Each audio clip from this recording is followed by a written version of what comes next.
دسمبر کے اوائل کی بات ہے جب محکمہ اوقاف نے زبردستی میری تعیناتی شیخو پورہ کی جامعہ مسجد سے ہیرا منڈی لاہور کی ایک پرانی مسجد میں کر دی۔ وجہ یہ تھی کہ میں نے قریبی علاقے کے ایک کونسلر کی مسجد کے لاؤڈ سپیکر پہ تعریف کرنے سے انکار کر دیا تھا۔ شو مئی قسمت کہ وہ کونسلر محکمہ اوقاف کے ایک بڑے افسر کا بھتیجا تھا۔ نتیجتاً میں لاہور شہر کے بدنام ترین علاقے میں تعینات ہو چکا تھا۔ بے شک کہنے کو میں امام مسجد تھا، مگر علاقے کا بدنام ہونا اپنی جگہ۔ جو سنتا تھا ہنستا تھا یا پھر اظہار افسوس کرتا تھا۔ محکمے کے ایک کلرک نے تو حد ہی کر دی۔ تنخواہ کا ایک معاملہ حل کرانے اس کے پاس گیا تو میری پوسٹنگ کا سن کر ایک آنکھ دبا کر بولا، قبلہ مولوی صاحب آپ کی تو گویا 5 انگلیاں گھی میں اور سر کڑھائی میں، میں تو گویا زمین میں 6 فٹ دھس گیا۔ پھر اللہ بھلا کرے میری بیوی کا، جس نے مجھے تسلی دی اور سمجھایا کہ امامت ہی تو ہے، مسجد کہیں بھی ہو اور میرا کیا ہے، میں تو ویسے بھی گھر سے نکلنا پسند نہیں کرتی، پردے کا کوئی مسئلہ نہیں ہوگا، پھر ہمارے کون سے بچے ہیں کہ ان کے بگڑنے کا ڈر ہو۔ بیوی کی بات سن کر تھوڑا دل کو اطمینان ہوا اور ہم نے سامان باندھنا شروع کیا۔ بچوں کا ذکر چھڑ ہی گیا ہے تو یہ بتاتا چلوں کہ شادی کے 22 سال گزرنے کے باوجود اللہ نے ہمیں اولاد جیسی نعمت سے محروم رکھنا ہی مناسب سمجھا تھا۔ خیر اب تو شکوہ شکایت بھی چھوڑ چکے تھے۔ دونوں میاں بیوی جب کسی کا بچہ دیکھ کر دل دکھتا تو میں یاد الہی میں دل لگا لیتا اور وہ بھلی مانس کسی کونے خدرے میں منہ دے کر کچھ آنسو بہا لیتی۔ سامان باندھ کر ہم دونوں میاں بیوی نے اللہ کا نام لیا اور لاہور جانے کے لیے ایک پرائیویٹ بس میں سوار ہو گئے۔ بادامی باغ اڈے پر اترے اور ہیرا منڈی جانے کے لیے سواری تلاش کی۔ ایک تانگے والے نے مجھے پتہ بتانے پر اوپر سے نیچے تلک دیکھا اور پھر برقع میں ملبوس عورت ساتھ دے کر 40 روپے کے عوض لے جانے کی حامی بھری۔ تانگا چلا تو کوچوان نے میری ناقص معلومات میں اضافہ کرتے ہوئے بتایا کہ میاں جی جہاں آپ کو جانا ہے اسے ہیرا منڈی نہیں ٹبی گلی کہتے ہیں۔ 15-20 منٹ بعد ہم پہنچ گئے۔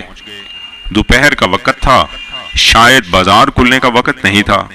دیکھنے میں تو عام سا محلہ تھا، وہی ٹوٹی پھوٹی گلیاں، میلے کرتوں کے گلیز دامن سے ناک پونچھتے ننگ دھڑنگ بچے، نالیوں میں کالا پانی اور کوڑے کے ڈھیروں پر منڈلاتی بے حساب مکھیاں، سبزیوں پھلوں کے ٹھیلے والے اور ان سے بحث کرتی کھڑکیوں سے آدھی باہر لٹکتی عورتیں۔ فرق تھا تو صرف اتنا کہ پان سگریٹ اور پھول والوں کی دکانیں کچھ زیادہ تھیں۔ دکانیں تو بند تھیں مگر ان پر لگے پرانے بورڈ اصل کاروبار کی خبر دے رہے تھے۔ مسجد کے سامنے تانگا کیا رکا، مانو محلے والوں کی عید ہو گئی۔ پتہ نہیں کن کن کونے خدروں سے بچے اور عورتیں نکل کر جمع ہونے لگیں۔ ملی جھولی آوازوں نے آسمان سر پہ اٹھا لیا۔ ابے نیا مولوی ہے، بیوی بھی ساتھ ہے، پچھلے والے سے تو بہتر ہوگا۔ کیا پتا، لگتا ہے بہن، مرد کا کیا اعتبار۔ ہاں ہاں صحیح کہتی ہے تو، داڑھی والا مرد تو اور بھی خطرناک ہوتا ہے۔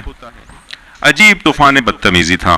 مکالموں اور فکروں سے یہ معلوم پڑتا تھا کہ جیسے طوائفوں کے محلے میں مولوی نہیں بلکہ شرفاء کے محلے میں کوئی طوائف وارد ہوئی ہو۔ اس سے پہلے کہ میرا ضبط کا پیمانہ لبریز ہوتا، خدا خوش رکھے غلام شبیر کو، جو مولوی صاحب کرتا دوڑتا آیا اور ہجوم کو وہاں سے بھگا دیا۔ پتہ چلا کہ مسجد کا خادم ہے اور عرصہ 25 سال سے اپنے فرائض منصبی نہایت محنت اور دیانتداری سے ادا کر رہا تھا۔ بھائی طبیعت خوش ہو گئی اس سے مل کے۔ دبلا پتلا پکی عمر کا مرد، لمبی سفید داڑھی، صاف ستھرا سفید پاجامہ کرتا، کندھے پہ 4 خانے والا سرخ و سفید انگوٹھا، پیشانی پہ محراب کا کالا نشان، سر پر سفید ٹوپی اور نگاہیں نیچی، سادہ اور نیک طبیعت آدمی، اور منہ پہ شکایت کا ایک لفظ نہیں۔ بوڑھا آدمی تھا مگر کمال کا حوصلہ اور ہمت رکھتا تھا۔ سامان سنبھالتے اور گھر کو ٹھیک کرتے ہفتہ 10 دن لگ گئے۔ گھر کیا تھا، 2 کمروں کا کوارٹر تھا۔ مسجد سے متصل ایک چھوٹا سا باورچی خانہ، ایک اس سے بھی چھوٹا غسل خانہ اور بیت الخلاء، اور ایک ننا منا سا صحن۔ بہرحال ہم میاں بیوی کو بڑا گھر کس لیے چاہیے تھا؟ بہت تھا ہمارے لیے، بس ارد گرد کی عمارتیں اونچی ہونے کی وجہ سے تاریکی بہت تھی۔ دن 12 بجے بھی شام کا سا دھندلا کا چھایا رہتا تھا۔ گھر ٹھیک کرنے میں غلام شبیر نے بہت ہاتھ بٹایا، صفائی کرنے سے دیواریں چونا کرنے تک۔